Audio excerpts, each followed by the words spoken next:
Big TV భక్తి సమాచారం WhatsApp ఛానల్లో జాయిన్ అవ్వండి. అన్ని విశేషాలు ఎప్పటికప్పుడు తెలుసుకోండి. గురుగారు, ఒక డౌట్ ఏంటంటే, ఇప్పుడు ఒక రాజు యొక్క జాతక ప్రభావం అనేది ఆ దేశం పైన పడుతుందంటారా? సరే, ఒక విషయం గోచారం తప్పకుండా పడుతుందని నేను అనుకుంటా. పడుతుంది.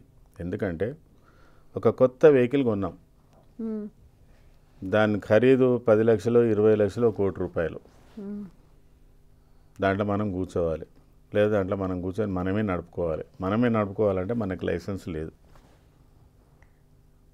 మనకు నడపరాదు. కానీ బండిలో ప్రయాణం చేసే యోగం అయితే కావాలి. అప్పుడు మనం ఏం చేస్తాము, ఒక డ్రైవర్ను పెట్టుకుంటాం. ఆ డ్రైవర్ని పెట్టుకునేటప్పుడు ఎన్ని చూస్తాము, వాడి నైపుణ్యత, వాని క్యారెక్టరు, వాని కథ, ఏదైనా అన్నీ చూస్తేనే కదా. చూసిన తర్వాత వాడు డ్రైవింగ్ మీద కూర్చుంటాడు. కూర్చున్నాక 1 కిలోమీటర్ 2 కిలోమీటర్లు వాడు రన్ చేసినాక అనిపిస్తుంది వీనికి, యజమానికి, ఎస్ పర్ఫెక్ట్ డ్రైవర్, నన్ను మంచిగానే తీసుకుపోతాడు అని.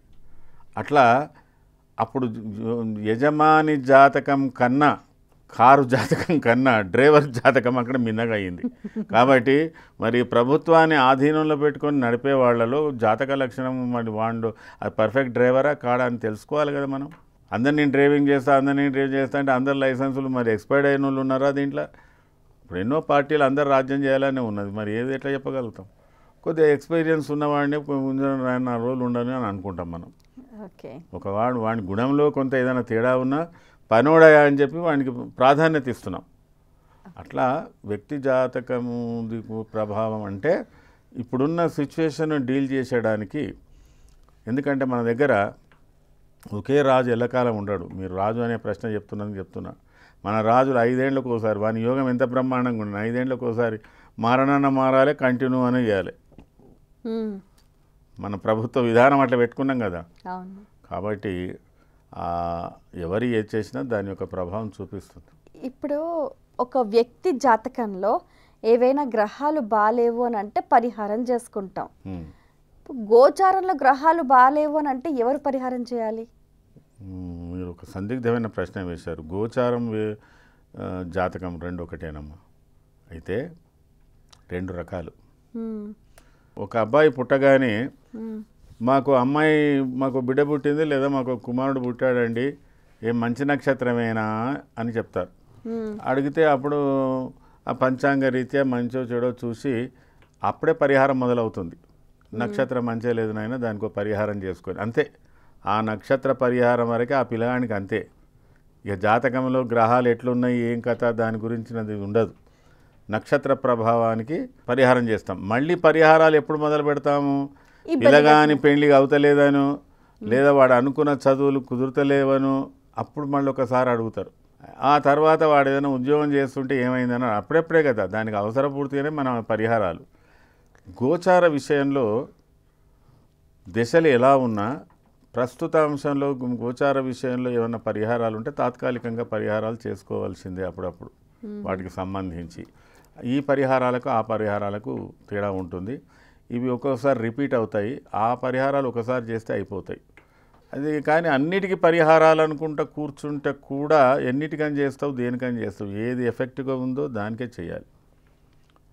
ఇప్పుడు ఎందుకంటే ఏ మనిషిలో కానీ 3 దశలు 4 దశలు 5 దశలు రన్ అవుతే వాడు ఉపయోగం.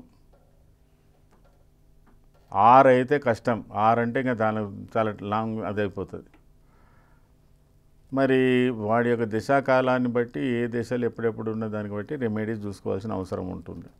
ఇప్పుడు సామాన్యంగా నేను పరిశీలించిన దాంట్లో ఎవరు వచ్చినా నాకు ఆచారం బాగాలేదని మొగడే అడుగుతున్నాడు, పెళ్ళాం అడుగుతలేదు. అవునా? చెప్తున్నా, నాకు ఆచారం, ఎందుకంటే సమస్యలన్నీ నాతోటే వస్తున్నాయి అనుకునే ఫీలింగ్లు ఉంటాడో ఏమో తెలియదు. అడుగుతాడు, అడిగితే అయ్యా నాకు ఏలినాడు శని వచ్చింది మరి ఎట్లా అంటాడు. ఏలినాడు శని వచ్చింది అంటే అది ఏలినాడు శని వచ్చిందని ఆయన బాధపడుతున్నాడు. మరి ఆమెకు రాలే ఏలినాడు శని, ఆమెకు షష్టమ శని నడుస్తున్నాడు. నేను చూస్తే అక్కడ శని బాగానే ఉన్నాడు. మరి ఎందుకు బాధపడతావా?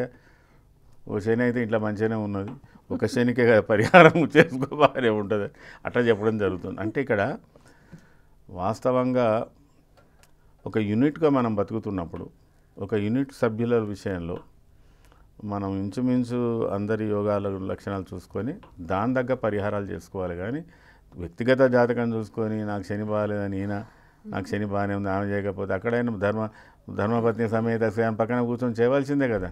అదే ఇప్పుడు కుటుంబ పెద్ద ఎవరైతే ఉన్నారో వారు జాతకాన్ని చూసుకొని పరిహారాలు చేసుకుంటే ఆ కుటుంబం మొత్తానికి సరిపోతుంది.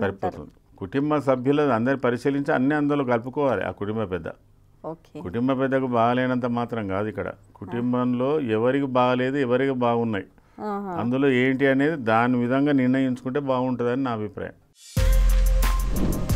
For more videos like this, subscribe Big TV channel.